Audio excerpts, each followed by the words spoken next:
Hello and welcome to Gardening at 58 North. So in this video I'd like to give you guys a spring update on my tropical bed here. Now this year is a little bit different because normally what I do is I do a time lapse of me uncovering it all. I didn't have time to do that this year unfortunately, so it's just a quick update on how all the plants are doing. As you can see, the weather now is pretty awful. This year has, until the last few days, been one of the best starts for my tropical bed. So this year we had not too bad a winter. I think -12 was the coldest we had.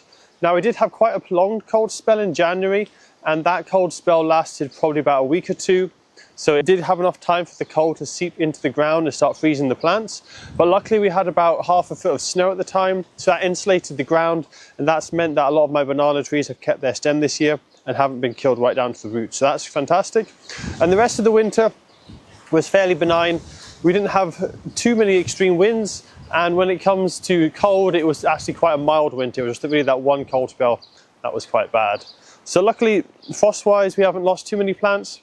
And then what we had is a very dry spring and a very sunny spring with very little wind as well, which is fantastic. So it was still quite cold at night, a bit frosty. So around about April, May time, lots of sun, lots of warm weather in the day, a bit of frost at night. So I wasn't able to uncover the plants. And normally I don't uncover these until the end of May, beginning of June anyway.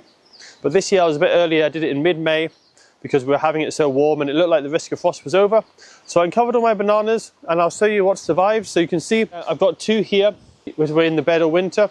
These two Moso sicumensis, they've got a reasonable bit of height on them.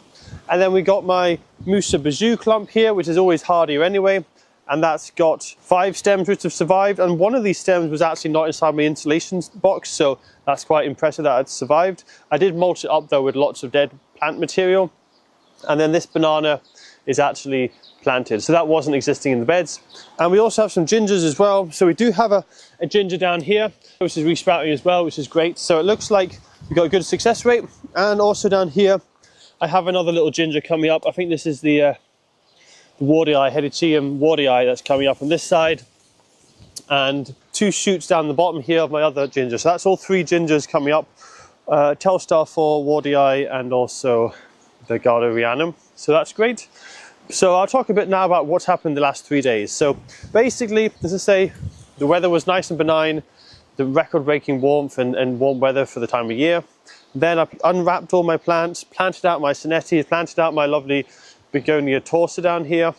And what happened is we've now had 3 days of this weather. So we went for a real switch. We went from really dry, settled conditions to what we're having now, which is much wetter and windier conditions. So as you can see, the wind is really getting quite harsh now. And the last few days it's been absolutely shredding all my plants. So this is just one of the realities of growing plants this far north in North Scotland. We do get very extreme winds at any time of year. Normally we don't get as many winds in the summer, but there's nothing stopping us from getting 60, 70 mile an hour gusts of wind in the summertime. So at the moment it's 50 mile an hour gusts, so not the worst I've seen, but certainly quite bad. My garden is fairly sheltered. If we were in my parents' garden right now, all of these plants would have easily been flattened already. So I've got houses all around me, my shed. There's a large hedge behind you, about 2 meters in height. A conservatory here, my large shed there, and then behind me there is quite an open area. So this area is a little bit more exposed, but generally it is quite sheltered with all the hedges and things around. But obviously, as you can see, not sheltered enough to survive 50 mile an hour winds. So in the future, I would like to get a large fence up here, just to kind of really corner in the back of the tropical bed, and that would help to make sure it doesn't get battered as much by the wind. So I'll show you the plants anyway and how they're doing. Unfortunately, with the extreme weather condition we're having at the moment, everything's getting completely smothered by the wind. There's also quite a cold, dry wind as well. We've had it down to about 4 or 5 degrees. And so that kind of combination of cold and dry has really started to desiccate a lot of the leaves as well as shred them as well. So one big victim is this here, my Paulownia. Normally I cut this down and coppice it to about this height and let it grow with giant leaves. This year I wanted to see what would happen if I just let it grow and you have all its side branches. And what I'll do is I'll let it flower next spring.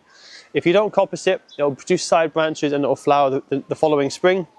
So that's the plan for this. It should have some beautiful foxglove-like flowers. I've had a couple of my seedlings flower before and they do look quite nice. So we'll see how this does. At the moment, it's not doing too great. We had this problem last year as well. It did great all summer. Then the end of August, beginning of September, really bad winds came in and the leaves got shredded. Now the leaves are smaller this time. If the leaves were the big leaves like they would be if I coppiced it, this would have been probably completely decimated. So I'm kind of lucky this year that I didn't composite, but you can see, even though the leaves are much smaller, they are getting shredded, they're getting ripped apart by the winds. It's not really a tree that's designed to be growing in my climate. It's not really a tree that's adapted to high wind levels. But as you can see, it's holding for now, and hopefully with the winds dying down in a few days' time, it's going to recover. But it's certainly been quite stressed by this wind, that's for sure. So other plants that have suffered badly, we've got my tree dahlias back here. So this is Dahlia imperialis. I have staked it a little bit and tied it up. We have lost a couple of shoots. This one snapped off. There was another one lower down that snapped off as well.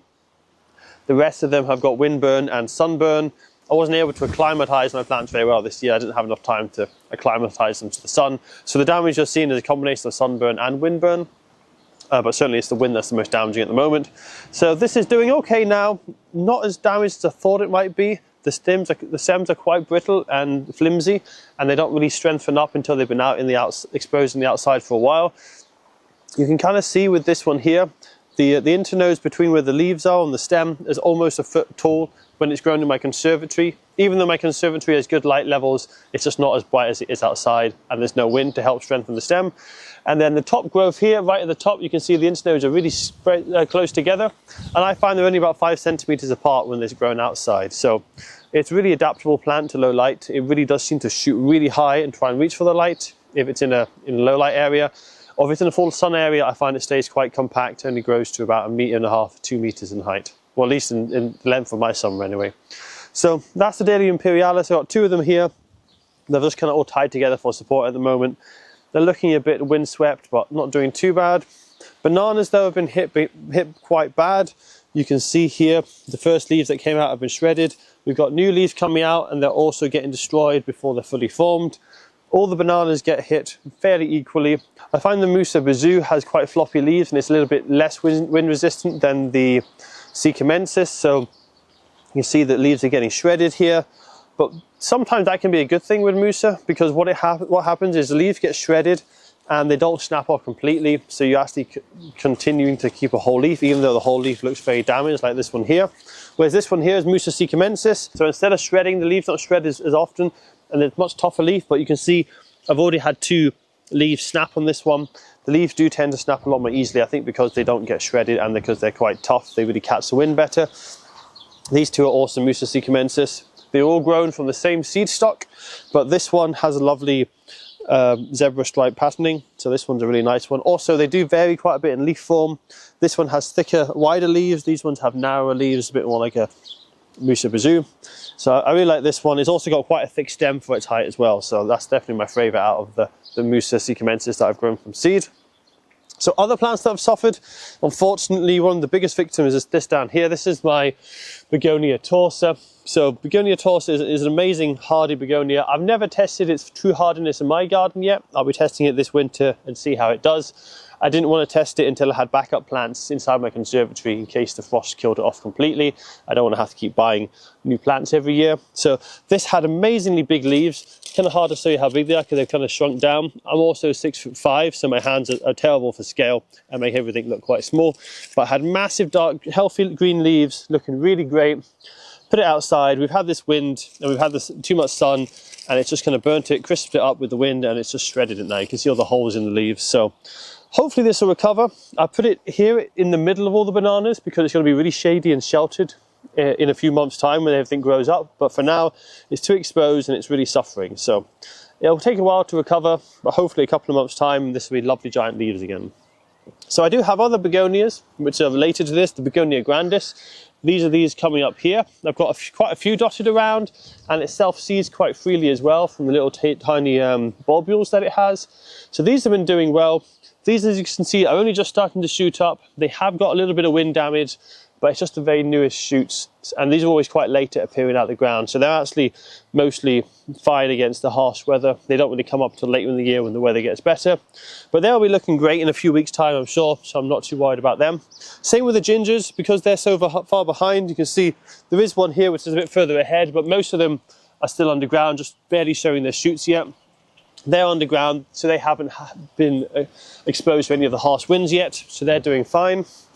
My Trachycarpus fortunei palm here, that's really been suffering for me every year. Every year I find that the main growing point kind of dies off, or at least the new leaves die off anyway. The main growing point does seem to then produce more leaves later on.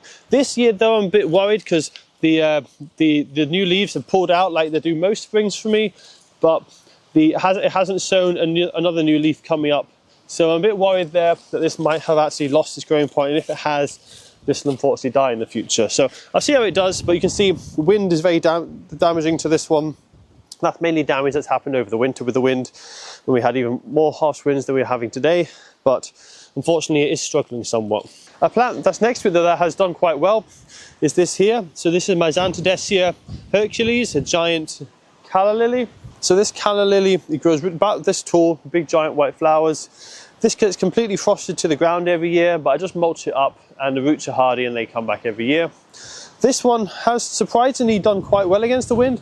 I think maybe it's more of the fact it's in a sheltered position. It's next to the fence, which has, until the other day when it blew down, had some reeds against the back of it, which gave it some shelter. Got a rose plant here, we've got the Trachycarpus there, we got a bit of a hedge behind it as well. So I think it's more the fact that's been sheltered by the wind that survived so well. But it's doing great, so hopefully we'll get some flowers at the end of summer on that one, because as I say, it's looking quite good for this time of year. So the only other real plants in the bed to talk about at the moment are my Ensetes. So the Ensetes tend to be a bit more wind resistant, I find. So we can see we've got one here, we've got one here as well. This year, the leaves have become quite shredded and quite damaged, so a little bit of damage, but as to say, it's nowhere near the amount of damage as I'm getting on my other mooses. So it's a shame they have become damaged, but I think they'll recover quite quickly and this should be fine. And just to show you an indication of the winds as well, with some of the plants that weren't hardened off, I've got some other bananas which I'm just going to keep in pots. You can see this one here. That's mainly a combination of sunburn and windburn, so I think it's more sunburn with this one, but you can see really quite badly damaged. And I've got another one here as well, which is a small offshoot of one of my Hedychiums, and as you can see, similar amount of damage, unfortunately. Another thing that's been a bit of a victim is one of my Moso bamboos. So I've got one down here. This was looking really good just 2 days ago. Had loads of new shoots coming up. The new shoots were very fresh. And what's happened, unfortunately, is we had 2 days of showers and gale force winds. I thought it was well watered because of all the showers we've been having, and it just dried out a little bit. The older leaves were fine. You can see they haven't really succumbed to much damage. Most of that damage on those older leaves was actually caused over the winter with the drying cold winds. But you can see the new leaves have completely crisped up and they've just died. So that's a real big loss for this. It was sending up loads and loads of new culms, doing really well, but it's now just crisped off. And we're going to lose probably some of these culms and definitely all the new leaves. So that's a real shame. So I'll just have to keep an eye on that. Maybe put it somewhere more sheltered next time and keep it better watered. So there's one other plant down here, which is a Houttuynia, which is hardy, but again, the winds have been quite harsh, and even the Houttuynia has got a bit stressed. The leaves are looking quite red. It does have red mottling naturally, but not as much red as it's showing here. That's because it's been quite stressed with the wind and the cooler temperatures. So I think that's it for this update. Just to give you guys a quick update on the tropical bed. Everything survived, luckily. There wasn't any fatalities this year over the winter because it was a little bit milder, and that cold spell we did have, we had a bit of snow cover, which makes a big difference.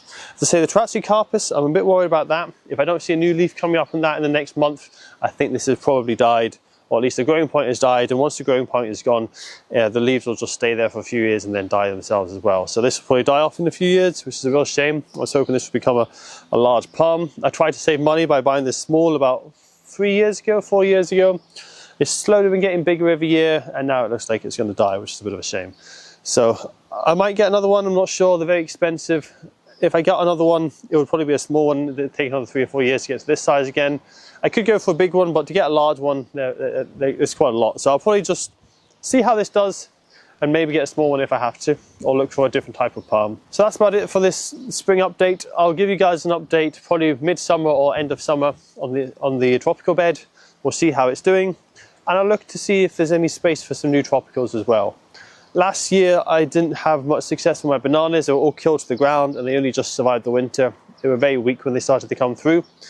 And some years what I have had is similar weather conditions to this, where they put out 2 or 3 leaves, the wind comes and kills them, breaks the leaves off, they put out another leaf, and then the wind breaks that one again, and then the whole plant just dies because basically it's wasted all its energy putting those new leaves up, and the wind keeps snapping it off and killing it off. I don't think we'll lose all the leaves on these, so they should be okay.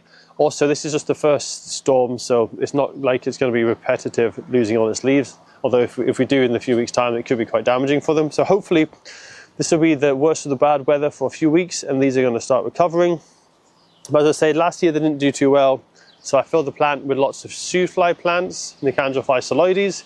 They look great, but unfortunately they grew too big and started smothering out the bananas. So at the end of the summer, the bananas weren't as big as they could have been, even though they started so small. They could have actually grown larger if they weren't as smothered. So this year, I'm not going to do that. I'm going to put in some plants if I do have some gaps, but generally, I think this is planted up enough. Although it looks empty at the moment, it always does in June. Even towards the end of June, my tropical bed looks quite empty. Up here in North Scotland, June can be quite cold, so we can have very slight frosts even in June. I've never had one in this position. I've only been here 5 years, but I know it is possible to have a slight frost in June. Also, you can have lots of cool weather and strong winds like we're having today. And so, for example, these plants aren't really going to be growing much in these conditions until we get the warmer weather in July. So we'll see how it goes. Once July comes, everything should fly along and grow really well. And this should be nice and full, hopefully, by the end of summer.